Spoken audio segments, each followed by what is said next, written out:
Bueno, ¿Tengo permiso solamente... ya, Pablo, para compartir?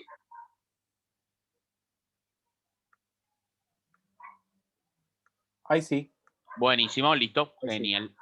Ya para todos los que nos están viendo de forma diferida, también damos el anuncio de que estamos inscribiendo aún, es posible que se inscriban todavía a nuestro segundo seminario del año, que se denomina Disidencia, las ideas de ruptura y estabilidad en el paleocristianismo, siglo I y II, que lo va a dictar la doctora Camila Joselevich y se va a dar justamente a continuación de este, es decir, en 2 semanas más ya estaríamos comenzando. Así que bueno, todavía es posible que se puedan inscribir todos y todas ustedes.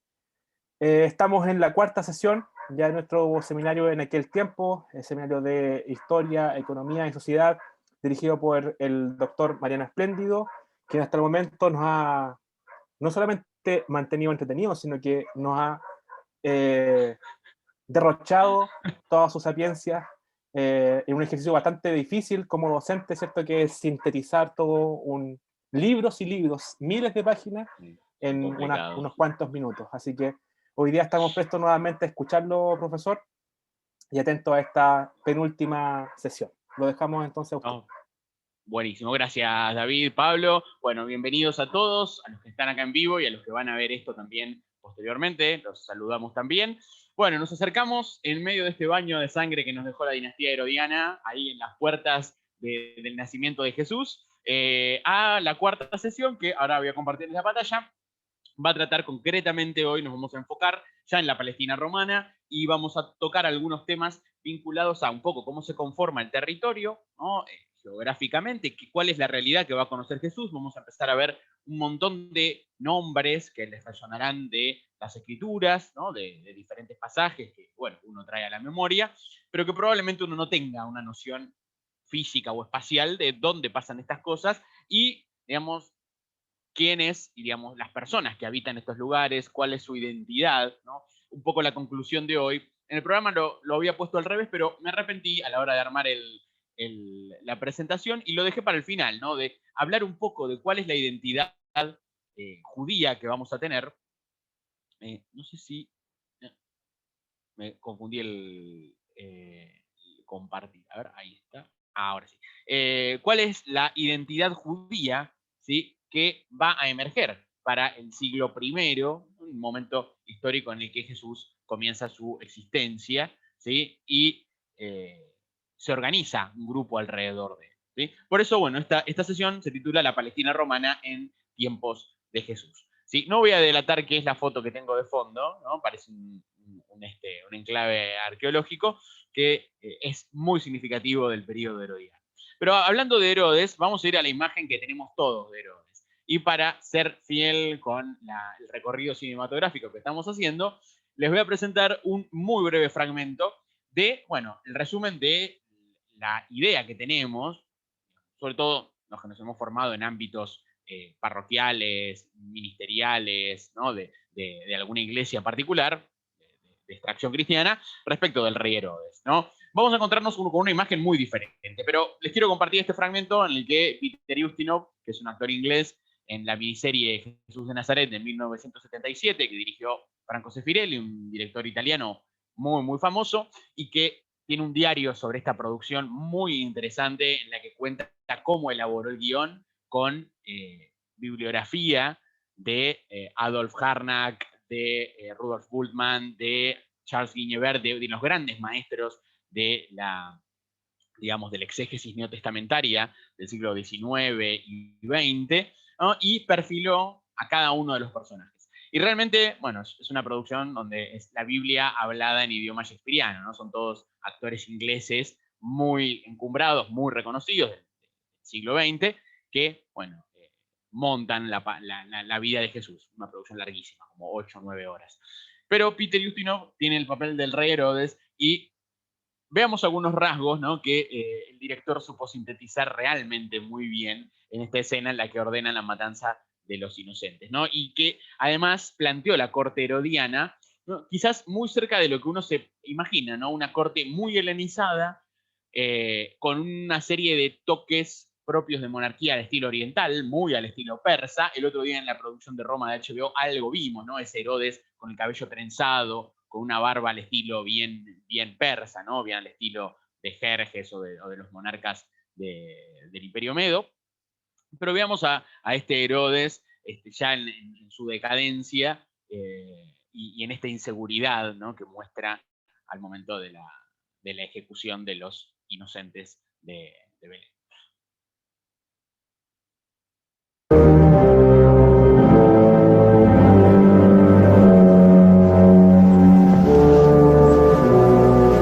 Those travelers crossed my frontier again.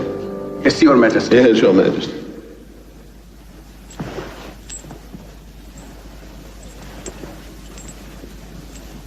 But the child must still be here.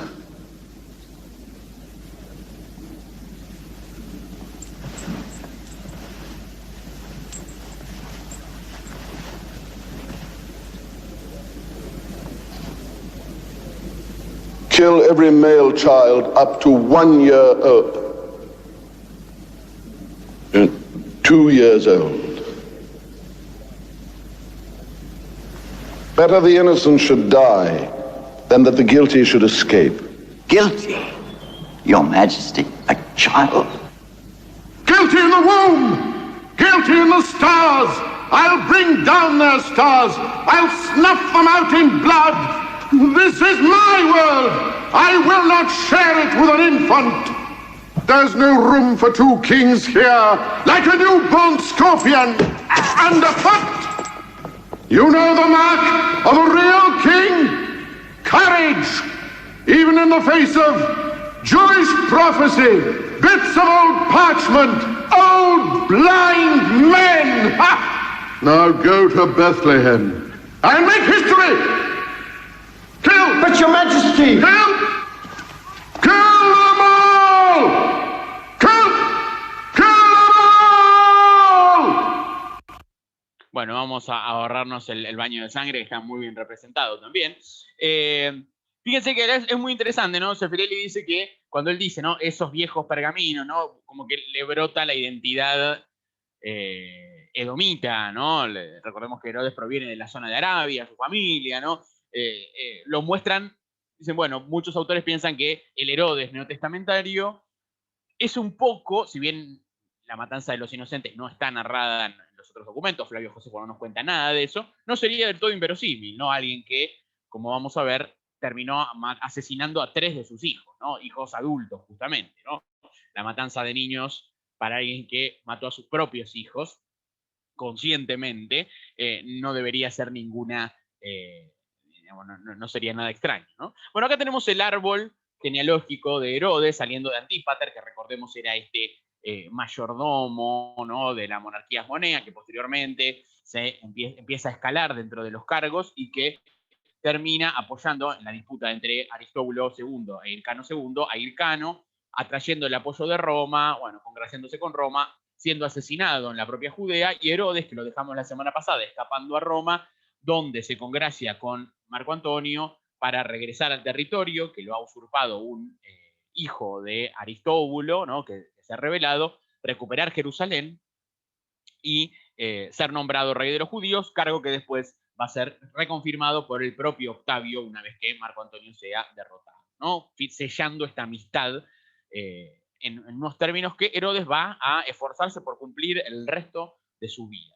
Herodes, como vemos acá, tuvo varias esposas y de varias extracciones sociales y de varias pertenencias, ¿no? Herodes estaba casado en una primera instancia con una mujer llamada Doris, de la cual no sabemos bien cuál es la procedencia, pero sí, por ejemplo, Marián I, que es la nieta de Hircano, ¿no?, la sobrina nieta, y Marián II, que es la hija del sumo sacerdote, son pertenecientes a la aristocracia judía, principalmente Marián II a la aristocracia saducea. Y Maltase, que es la madre de Herodes Antipas, ¿no?, famoso por su vínculo con Juan el Bautista, es una mujer de origen en Samaria, ¿no?, de una de las familias samaritanas más conocidas. Así como Cleopatra II, ¿sí?, proviene de Edom, ¿no?, también de su propio territorio, ¿no? También las alianzas matrimoniales de Herodes tienen un sentido muy, muy claro. Pero el problema no van a ser tanto,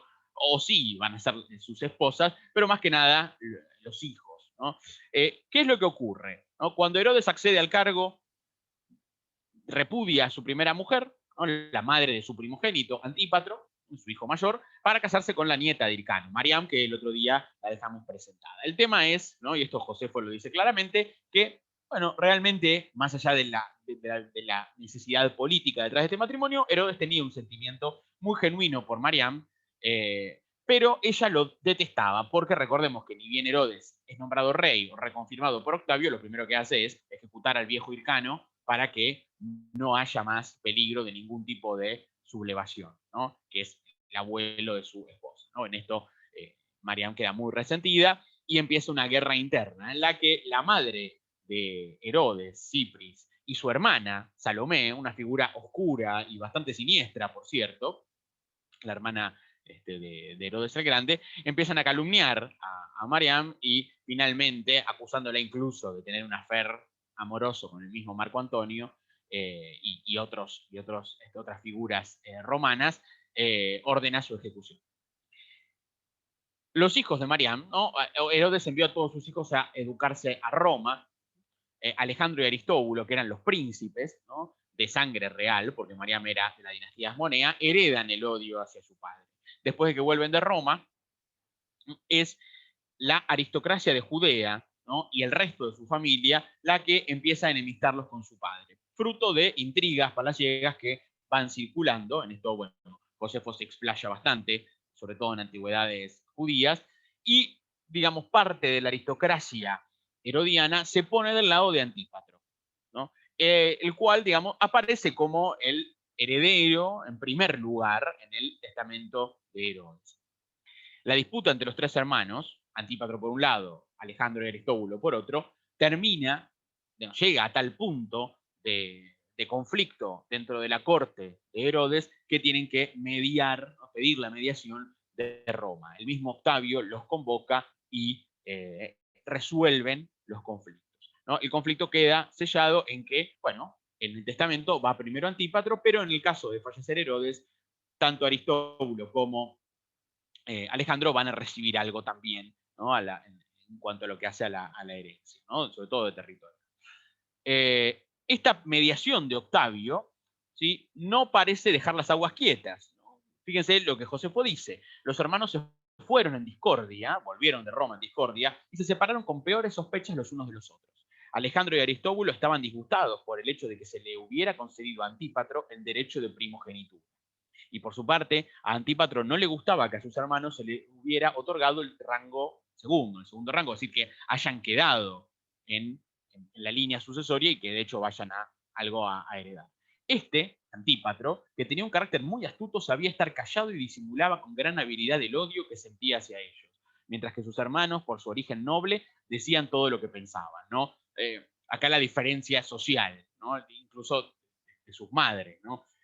Antípatro es frío, calculador; Alejandro y Aristóbulo, confiados en su sangre real, dicen todo, no tienen filtro, diríamos. Muchos se dedicaban a incitarlos y un gran número de personas fingían ser sus amigos para espiarlos. Todo lo que se decía en el círculo de Alejandro era rápidamente conocido por Antípatro y las noticias ampliadas pasaban rápidamente de este a Herodes. El joven, con solo hablar, ya era acusado de irresponsabilidad y sus palabras eran transformadas en calumnias. Antípatro tenía siempre a individuos que se encargaban de provocar para que sus mentiras parecieran auténticas, de forma que se podría decir, sin equivocarse, que la vida de Antípatro era un misterio de maldad. Josefo es durísimo con Antípatro, ¿sí? Porque es el hijo mayor y es el que va a generar la desgracia absoluta, no solamente provocando la ejecución de sus propios hermanos, sino la inestabilidad prácticamente de todo el reino por momentos. Y Herodes se va a dar cuenta tarde, diríamos, ¿no? Si lo tuviéramos que resolver de alguna manera. Estas intrigas siguen creciendo pese a la intervención romana, ¿sí? Y se van metiendo cada vez más miembros de la familia real, lo estoy resumiendo a gran escala, ¿sí? Pero finalmente, Alejandro y Aristóbulo, incluso con la oposición de su tía Salomé, de la hermana de Herodes, son presentados como conspiradores contra el trono de su padre. Y Herodes vuelve a pedir la intervención de Octavio para un juicio, diríamos, político hacia sus propios herederos, pero Octavio no quiere meterse en el asunto ni que esta gente vuelva a Roma y los nombra juez a Herodes, diciéndole que resuelva el asunto en su territorio con un tribunal convocado, ¿no? Por eso son juzgados Alejandro y Aristóbulo y finalmente encontrados culpables y estrangulados. Su propio padre los manda a estrangular, ¿sí? El problema acá, fíjense que hay una anécdota muy graciosa que toma el propio Josefo en relación a, bueno, la desgracia final de Alejandro y Aristóbulo, ¿no? Diciendo que, bueno, incluso los asuntos sexuales y domésticos de la familia se les volvían en contra. Dice, esta tempestad doméstica, el conflicto entre hermanos, se volvió contra Alejandro y fue a parar enteramente sobre su cabeza. Había 3 eunucos muy queridos por el rey, como lo demuestran las funciones que desempeñaban. Recordemos que, bueno, los eunucos, en muchos casos, libertos, ¿sí? Forman el círculo de favoritos no solamente del emperador, sino de los gobernadores locales y de muchos monarcas aliados de Roma, ¿no? Muchos monarcas clientes, bueno, para emular un poco a sus patronos, ¿no? en Roma o a los gobernadores y procuradores centrales, también se rodean de esta corte, ¿no? De esclavos castrados. Uno servía el vino, ¿no? El copero, otro la comida y otro lo acostaba, ese era el eunuco de la alcoba, y dormía con él. Esto da a entender también, bueno, ciertas prácticas del propio Herodes. Alejandro, con grandes regalos, ¿no? El hijo de Herodes, los corrompió a estos eunucos de su padre para sus prácticas sexuales. Cuando Herodes se enteró de este hecho, los eunucos fueron sometidos a tormento. Lógicamente, si tienen condición de esclava, es la forma de obtener una confesión.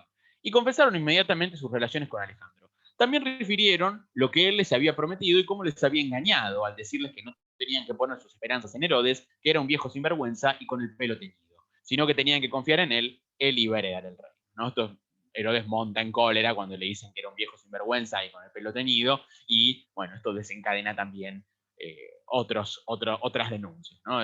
Como un dato interesante, ¿no? de la burla que hacen sus propios hijos de él. Una vez muertos Alejandro y Aristóbulo, Antípatro, bueno, queda como el primer heredero. Los otros hijos, Antipas, Filipo, el mismo Arquelao, todavía son mucho más chicos, pero Antípatro se gana el rechazo popular y por su actitud hacia sus sobrinos huérfanos, es decir, hacia los hijos de sus hermanos ejecutados, ¿no? Hijos entre los cuales se encuentra el propio Herodes Agripa I, que se está educando en Roma y que lo veremos actuando en Hechos de los Apóstoles, y la misma Herodías, ¿no? La famosa instigadora del asesinato de Juan el Bautista, hijos de Alejandro. Herodes comienza a sospechar, ¿no? Por cómo Antípatro trata a sus sobrinos, que él fue finalmente el calumniador y que se ha dejado llevar por, bueno, las habladurías. Después de un largo proceso, ¿no? De nuevas, muchas y varias acusaciones, y ya enfermo de muerte, Herodes manda a ejecutar a Antípatro, ¿no? Un poquito antes de su propia muerte. A Herodes lo sobreviven un hijo de Mariam segunda, ¿no? De la hija del sumo sacerdote, no del Mariam Lasmonea, 2 hijos de Maltase, de la mujer de Samaria, de la familia real de Samaria, Herodes Arquelao y Herodes Antipas, y otros 2 hijos de Cleopatra de Jerusalén, esta mujer edomita, ¿no? De la aristocracia edomita, de los cuales el más conocido es Herodes Filipo, ¿no? Que va a heredar también una parte del reino. Bien, el tema es que antes de morir Herodes ocurre un episodio que nos vuelve a poner en órbita, ¿no? Pensamos que el reino de Herodes es un reino pacífico, de hecho lo es, ¿no? Es un reino de gran crecimiento, no solamente edilicio, sino que, bueno, de la helenización del territorio, de una dinamización económica bastante importante, ¿no? Porque Herodes inicia obras públicas en muchos enclaves, tanto de Judea como de Galilea, como de la zona de Batanea, en la Traconítide, y proyectos, que ahora vamos a ver 2 de ellos, de gran envergadura, ¿sí? Pero hacia el final de sus días, volvemos a ver, y Josefo nos muestra, cómo la sociedad, más allá de esto, ¿no? Por un lado está muy insatisfecha en cuanto a lo que es la piedad del rey, ¿no? Y su demostración pública de compromiso con la ley judía y demás, ¿no? De hecho, las acusaciones, ¿no? De que este rey es un árabe convertido, recientemente nunca van a dejar de estar presentes. Por eso, en medio de estas desgracias, dice Josefo, ¿no? De no solamente la enfermedad de Herodes, sino su paranoia por los que lo quieren matar, incluidos sus hijos, tuvo lugar una revuelta popular. Había en la ciudad, estamos hablando de Jerusalén, 2 doctores que parecían conocer al detalle las leyes de la patria y que por ello gozaban de una fama muy destacada en todo el pueblo, ¿no? Estamos hablando aparentemente de 2 fariseos, maestros de la ley, muy conocidos. Judas, el hijo de Zarifeo, y Matías, el hijo de Márgalo. Muchos eran los jóvenes que acudían a ellos cuando explicaban las leyes y todos los días reunían un ejército de adolescentes. Se supone que en el templo, ¿no? Al enterarse estos de que el rey se hallaba sumido en la tristeza y en la enfermedad, dijeron entre sus conocidos que ahora era el momento más idóneo para vengar a Dios y destruir todo lo que se había hecho en contra de las costumbres ancestrales. Es decir, hay un resentimiento de determinados sectores, ¿sí? En este caso, no los saduceos, por ejemplo, ¿no? Con los cuales Herodes hasta está emparentado con una de sus mujeres, sino estos grupos de mucho más raigambre popular que estuvimos viendo, fariseos principalmente, esenios por otro lado también, ¿no? Que siguen cuestionando la pureza del sacerdocio del templo.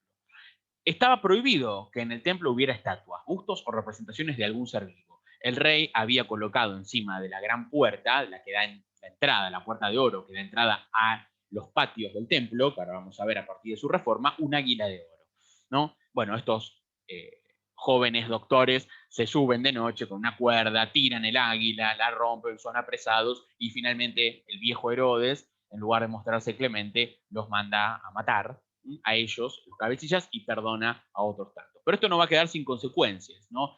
Fíjense que este hecho, ¿no?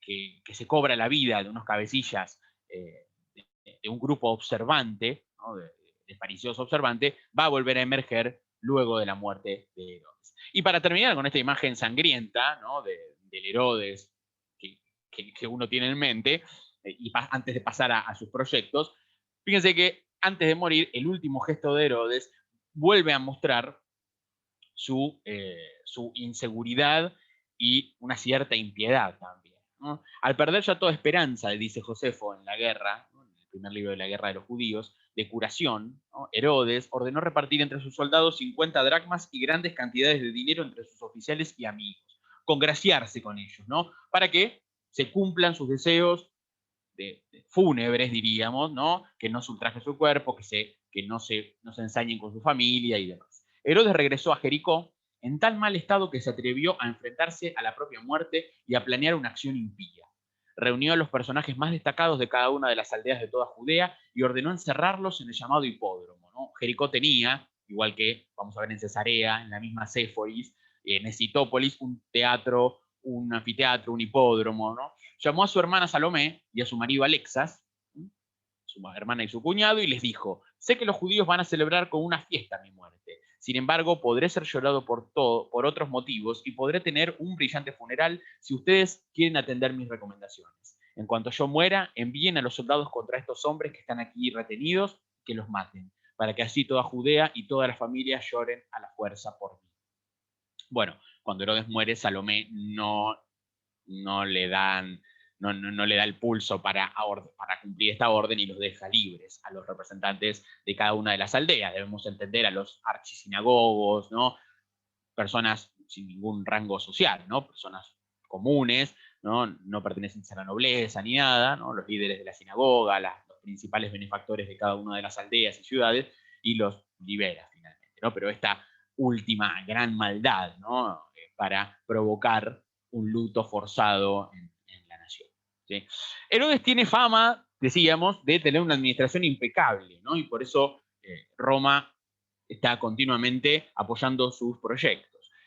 Josefo lo resume de una manera muy espectacular, ¿no? Y inclusive con algunos datos que nos van a sorprender.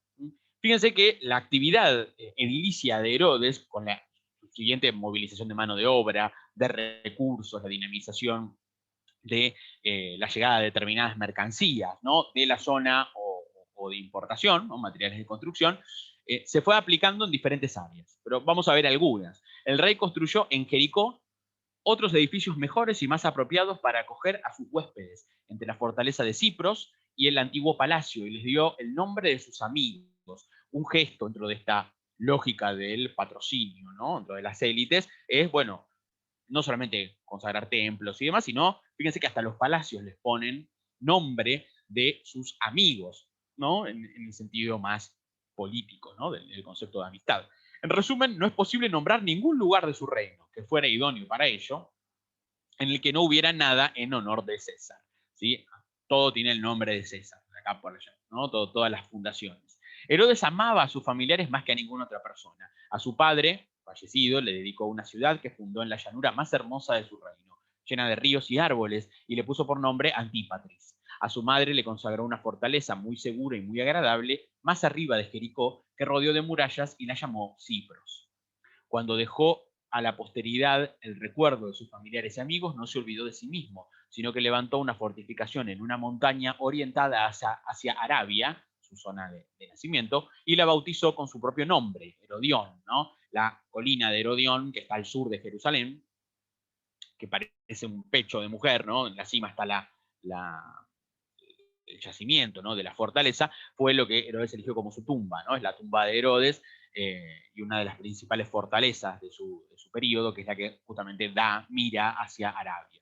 Después de haber concluido tantas edificaciones, hizo alarde de su generosidad en muchísimas ciudades extranjeras. No solamente recibe, sino que da, ¿no? Herodes es un patrón generoso. Construyó gimnasios en Trípoli, Damasco, Ptolemaida, una muralla en Biblos, excedras, pórticos, templos y ágoras en Berito y Tiro, teatros en Sidón y Damasco, un acueducto en la ciudad costera de la Odisea. Se extiende geográficamente a muchas áreas, ¿no? Fruto de sus vínculos políticos también. Dio trigo a todos los que lo necesitaban. A Rodas, recuerden que en Rodas se encontró con Octavio para ser reconfirmado como rey después de la derrota de Accio. Le hizo entrega de dinero muchas veces y de diversas maneras para la construcción de barcos.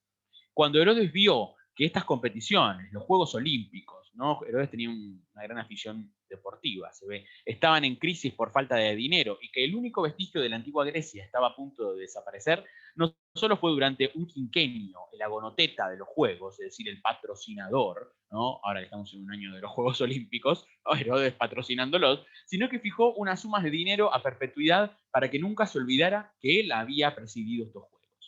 Tenía una constitución física acorde con su espíritu, siempre fue un gran cazador, sobre todo por su dominio de la equitación, ¿no? Muchos, incluso en los ejercicios gimnásticos, Herodes participa de las actividades del gimnasio, no solamente físicas, sino también intelectuales, debemos entender, se asombran al ver su destreza en el lanzamiento de la jabalina, su excelente puntería en el arco, ¿no? Es un ideal masculino muy helenizado, ¿no? Absolutamente helenizado, ¿no? Pero dos de sus reformas son las que más llaman el templo, más tiempo han tardado en, digamos, en consagrarse, en construirse. Una es la reforma del templo y la otra es la fundación del puerto, ¿no? Ya que no solamente nos hemos extendido en territorio, ¿no? El reino de Israel no tiene salida al mar. Por ende, Herodes, ¿no?, les va a dar esa salida que necesita.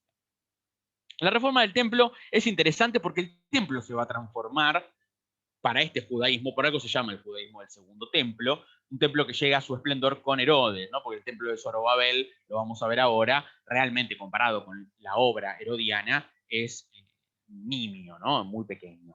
Y el templo también, simbólicamente, el corazón de la nación, el corazón ritual, va a ser, más allá de que se lo acepte y se lo reconozca, va a ser objeto de un montón de perspectivas, ¿no? En relación no tanto a lo que significa, sino a quién lo rige, bajo qué pautas, ¿sí? Las reglas de pureza, de impureza. Esto va a llevar a que todos los grupos que conforman el judaísmo, este judaísmo tan heterogéneo en el que el cristianismo aparece como una voz también entre tantas, van a tener su perspectiva, ¿no? Los esenios piensan una cosa del templo, los fariseos otra, los saduceos otra, los cristianos van a tener, incluso entre ellos, diferencias respecto al templo, ¿no? Y un poco la consigna de hoy estaba orientada a eso. Bueno, a grandes rasgos, ¿no? Ahora vamos a ver una reconstrucción realmente interesante de cómo sería el templo de Herodes. Este complejo, que ocupaba 7 hectáreas, Herodes lo duplica, ¿no? Y en el periodo del 20 aproximadamente antes de Cristo al 10 sería, ¿no? Acá hay dudas y variantes, pueden encontrar en alguna bibliografía respecto a las fechas, se construye el grueso de lo que es el nuevo complejo del templo. Sin embargo, en sí, la terminación, diríamos, la finalización del proyecto recién se da hacia el inicio de la década del 60, en el siglo I, ¿no? Por lo cual el templo completo, tal como se había pensado, duró muy pocos años, porque en el 66 empezó la revuelta contra Roma, que terminó en su destrucción. Herodes, durante digamos, las obras, pactó que los cultos no se iban a suspender.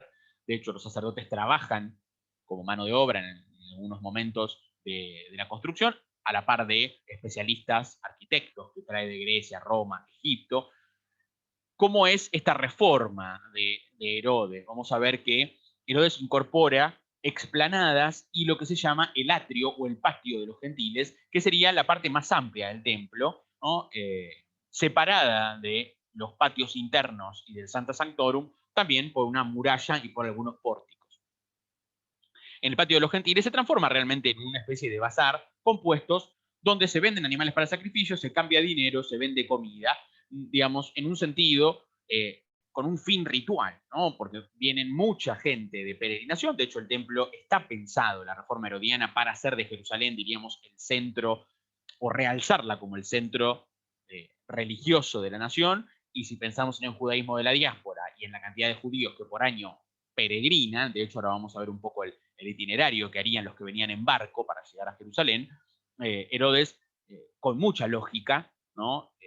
Bueno, diseña, diagrama estos patios para que los gentiles, pensemos sobre todo en aquellos simpatizantes del judaísmo, prosélitos que no se han circuncidado, puedan acceder, ¿no? Cambiar moneda, comprar, dinamizar la economía del templo con estos animales sacrificiales y demás, y poder participar de las celebraciones. Piensen que cada fiesta movilizaba entre 30.000 y 40.000 peregrinos que llegaban a Jerusalén, subían por las esplanadas, gastaban dinero en la ofrenda, ¿sí? La economía de este estado-templo, ¿no? Bueno, las arcas del templo representaban un gran botín, no por nada son objeto de la rapiña en muchos casos, más adelante de algunos procuradores, ¿no? Y un poco esto también está en el corazón del inicio de la revuelta. Josefo cuenta que hay 10 entradas a los atrios, incluso un espacio para leprosos, una barbería ritual, espacios de descanso, ¿sí? Para los peregrinos que por ahí vienen sin alojamiento, y determinados patios para el acceso según, bueno, la condición de pureza, según la pertenencia a alguna casta sacerdotal, si uno es varón o mujer, ¿no? O gentil, ¿no? Como dato, ¿no? Es interesante que hay una piedra, hay dos copias en realidad, una completa y otra no completa, diríamos, ¿no? Un fragmento de lo que se llama la maldición del templo o la piedra del templo, que es esta que vemos aquí al costado, que una se encontró a fines del siglo XIX y la otra a principios, ¿no? De la década del 30, más o menos, del siglo XX, en la que serían piedras que estaban marcando la separación del patio de los gentiles del espacio, ¿no? del patio de los israelitas y del atrio de las mujeres, ¿no? Que dice que ningún extranjero entre por el parapeto y la división que rodea el recinto del templo. Cualquiera que sea sorprendido violando esta norma, será responsable de su muerte. Hay dos, una íntegra y la otra no, de estas piedras que se encontraron y que aparentemente adornarían como esos avisos, ¿no? Las paredes del santuario interior. Acá hay un poco un itinerario, un poco lo que cuenta también Josefo en algunas partes, ¿no? La gente que viene hasta el puerto de Jaffa en barco, después toma una caravana de 3 días, va hasta Jerusalén, se hospedan, cambian la moneda. La expulsión de los mercaderes del templo de Jesús, que se da en el atrio de los gentiles, tendría, bueno, justamente como objetivo atacar a estos cambistas, que lógicamente tienen que cambiar la moneda porque no se podía aceptar dinero profano, ¿no? Ahora vamos a ver la cantidad de sistemas monetarios que hay en la antigüedad, al menos en este siglo I, ¿no? Los valores griegos, los valores romanos, y bueno, para hacer la ofrenda en el templo se necesitaba cambiar el dinero por dinero judío o dinero tirio, y bueno, los extranjeros lo tenían que hacer, ¿no? Y lo hacían adentro. Después hay toda un área para dejar a los animales que se van a sacrificar, e incluso las piscinas rituales, las mikvaot, ¿no? Una mikvé, después las vamos a volver a encontrar incluso en el área de Galilea, ¿no?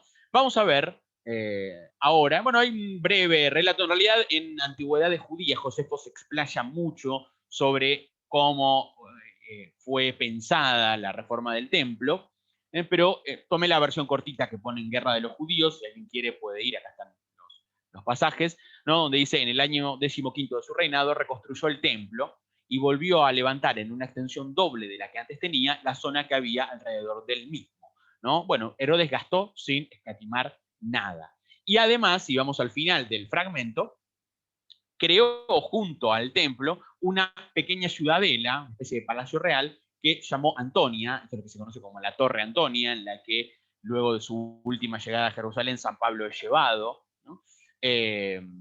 ¿No? En honor claramente a su antiguo patrón, ¿no? Marco Antonio, y él mismo se crea un palacio en Jerusalén, ¿no? El Cesareo y el Agripeo, ¿no? De nuevo, vuelve a aparecer esta, este patrocinio edilicio, ¿no? Si vemos en imágenes, tenemos el templo de Zorobabel, muy parecido el otro día en la película que vimos de Rey de Reyes, de Nicolás Rey. El diseño del templo era muy a este estilo, solo que cuando Pompeyo entró a la zona en el año 63, muy probablemente se encontró con una estructura en la cima del Monte Moria, donde está el templo, donde estaba el templo, bastante escueta, ¿no? y muy limitada, ¿no? Sin patios exteriores, con una explanada y con los altares y plataformas movibles para los sacrificios en el exterior. Pero de este pequeño templo de Zorobabel pasamos a este mega complejo, que es el segundo templo de Herodes, ¿no? Y podemos ir viendo, si lo observamos con detenimiento, las diferentes áreas, ¿no? Tenemos por un lado, fíjense que, a ver si el cursor me acompaña, el fuerte Antonio o la torre Antonia, ¿no? En uno de sus laterales. El templo mira hacia el valle, la ciudad está por detrás, ahora lo vamos a ver en la reconstrucción, y los pórticos. Fíjense, la puerta de oro, acá aparentemente habría estado el conflicto del águila que Herodes mandó poner y que estos jóvenes doctores tiraron con una soga. El pórtico norte, todo esto hay esplanadas también, acá no se puede apreciar porque está de espalda, y lo mismo en el pórtico real, ¿sí?